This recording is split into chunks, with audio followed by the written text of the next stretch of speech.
سبح اسم ربك الأعلى الذي خلق فسوى والذي قدر فهدى والذي أخرج المرعى فجعله غثاء أحوى سنقرئك فلا تنسى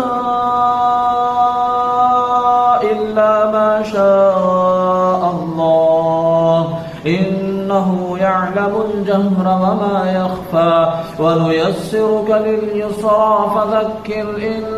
نفعت الذكرى سيذكر من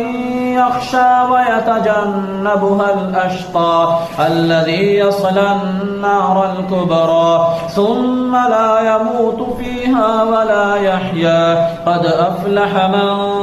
تزكى وذكر اسم ربه فصلى بل تؤثرون الحياة الدنيا